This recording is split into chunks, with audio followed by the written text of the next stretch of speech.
Le Guide des égarés de Maïmonide, chapitre 43, suite. La fête des semaines est le jour de la révélation de la loi. Pour glorifier et honorer ce jour, on compte les jours à partir de la première des fêtes jusque-là, comme quelqu'un qui attend l'arrivée de son meilleur ami et qui compte les jours et les heures. C'est là la raison pourquoi on compte le Homer à partir du jour de la sortie d'Égypte jusqu'au jour de la révélation de la loi, qui était le véritable but de cette sortie. Je vous ai amené vers moi. Exode 19, 4. Ce grand spectacle ne dura qu'1 jour, et de même on en célèbre le souvenir chaque année pendant 1 jour. Mais si l'on ne mangeait le pain azime que pendant 1 jour, on ne s'en apercevrait point, et la chose qu'il a pour objet de rappeler ne deviendrait pas manifeste. Car il arrive souvent qu'on prend la même espèce de nourriture pendant 2 ou 3 jours. Ce n'est qu'en continuant de le manger pendant une période complète que la chose qu'il a pour objet devient claire et la signification manifeste. De même, la fête du commencement de l'année ne dure qu'1 jour, car c'est un jour où les hommes doivent faire pénitence et se réveiller de leur indolence. C'est pour cette raison qu'on sonne du chauffard en ce jour, comme nous l'avons exposé dans le Mishneh Torah. C'est en quelque sorte une préparation et une ouverture pour le jour du jeûne. Aussi vois-tu que c'est un usage traditionnel très répandu dans notre communion d'observer les 10 jours à partir du commencement de l'année jusqu'au jour des expiations. La fête des cabanes consacrée à la gaieté et à la réjouissance dure 7 jours pour en faire bien connaître l'objet.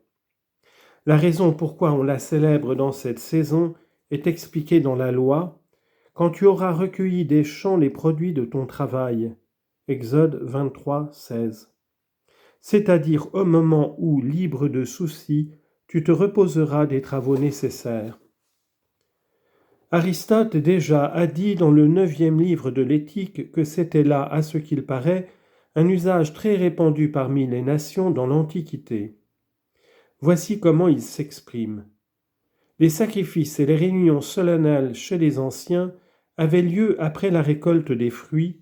C'étaient en quelque sorte des sacrifices d'action de grâce pour le repos. Telles sont ces paroles.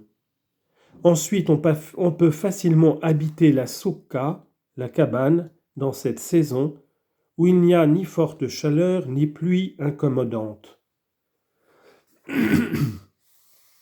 Les 2 fêtes des cabanes et de la Pâque ont chacune pour objet une croyance et une pensée morale.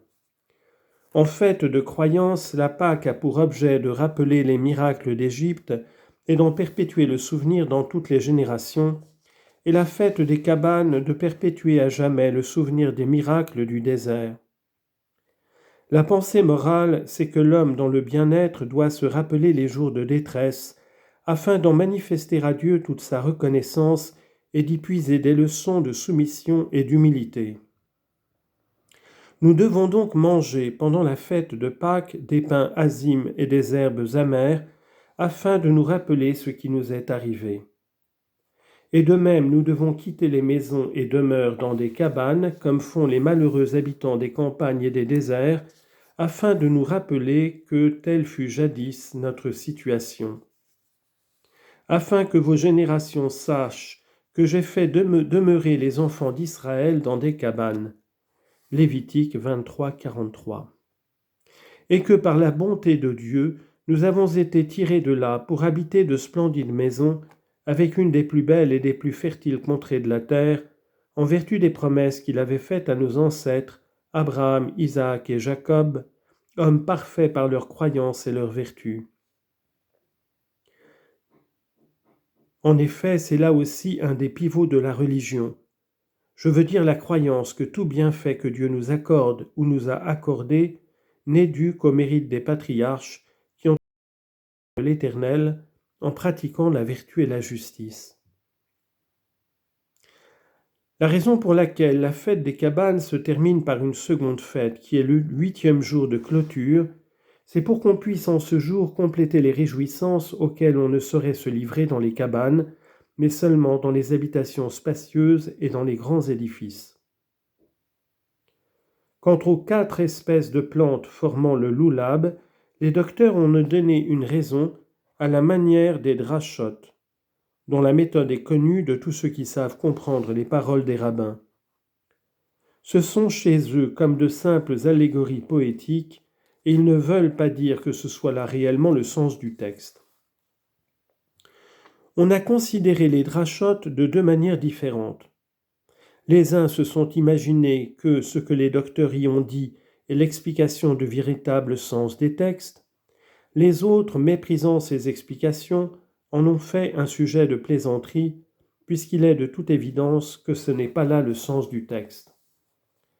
Les premiers ont obstinément combattu pour défendre, selon leur opinion à eux, la vérité des drachotes, croyant que c'était là le vrai sens du texte biblique et qu'il fallait attribuer aux drachotes la même valeur qu'aux lois traditionnelles. Mais aucun des 2 partis n'a voulu comprendre que ce n'était là que des allégories poétiques dont le sens n'est point obscur pour l'homme intelligent. Cette méthode était très répandue dans ces temps-là et tout le monde l'employait, comme les poètes emploient l'élocution poétique. Ainsi, par exemple, les docteurs disent « Bar Kappara a enseigné que là où il est dit « Tu auras un pieu avec ton armure » Deutéronome 23, 14, il ne faut pas lire « Azenecha » ton armure, mais « Oznecha » ton oreille. Et cela nous apprend que l'homme, lorsqu'il entend une chose inconvenante, doit se mettre le doigt dans l'oreille. Or, je voudrais savoir si, dans l'opinion des ignorants, le docteur en question croyait réellement que ce passage devait s'expliquer ainsi, que tel était l'objet de ce commandement, et que par yated, pieux, il fallait entendre le doigt, et par azenecha, les oreilles. Je ne pense pas qu'un seul homme de bon sens puisse croire cela. Mais c'est une très belle allégorie poétique par laquelle il a voulu inculquer une noble morale, à savoir qu'il est défendu d'entendre des paroles obscènes, de même qu'il est défendu de les prononcer. Et il a rattaché cela à un passage biblique, à la manière des allégories poétiques. De même, toutes les fois qu'il est dit dans les drachotes, il ne faut pas lire de telle manière mais de telle autre, on doit l'entendre dans ce sens. Je me suis écarté de mon sujet, mais c'est là une observation utile dont tous les théologiens et rabbins intelligents peuvent avoir besoin. Je reprends maintenant la continuation de notre sujet. Selon moi, les 4 espèces formant le loulab indiquent la gaieté et la joie qu'éprouvèrent les Hébreux quand ils quittèrent le désert, qui était un lieu impropre aux semences, où il n'y avait ni figuier ni vigne, ni grenadier, ni de l'eau à boire. Nombre chapitre 20 verset 5. Pour se rendre dans des lieux où il y avait des arbres fruitiers et des rivières. Pour en célébrer le souvenir, on prenait le fruit le plus beau et le plus odoriférant de ces lieux, leur feuillage et leur plus belle verdure, à savoir des saules de rivière. Ces 4 espèces se distinguent par 3 particularités. Premièrement, elles étaient dans ces temps-là très fréquentes dans la terre d'Israël, de sorte que chacun pouvait se les procurer. Deuxièmement, elles sont d'un bel aspect, pleines de fraîcheur, et ont en partie une bonne odeur comme le cédrat et le myrte. Quant aux branches de palmier et de saule, elles n'ont aucune odeur ni mauvaise ni bonne. Troisièmement, elles conservent leur fraîcheur pendant 1 semaine, qualité que n'ont point les pêches, les grenades, les coings, les poires, etc. Chapitre 44. Les commandements que forme la 9e classe sont ceux que nous avons énumérés dans le livre Ahaba de l'amour de Dieu. Ils sont tous clairement motivés et la raison en est manifeste, car toutes ces pratiques religieuses qu'ils nous prescrivent ont pour but de nous faire toujours penser à Dieu, de nous le faire aimer et craindre, de faire que nous obéissions à ses commandements en général, et que nous croyons à l'égard de Dieu ce que tout homme religieux doit nécessairement croire. Ces pratiques sont la prière, la lecture du Shema, la bénédiction du repas et leurs accessoires, la bénédiction des prêtres, les phylactères, l'inscription sur les poteaux des portes, l'acquisition du livre de la loi et la lecture qu'on doit y faire à certaines époques. Toutes ces pratiques sont de nature à faire naître des pensées utiles. Cela est clair et évident, et il serait inutile de dire un mot de plus, car je ne pourrais que me répéter.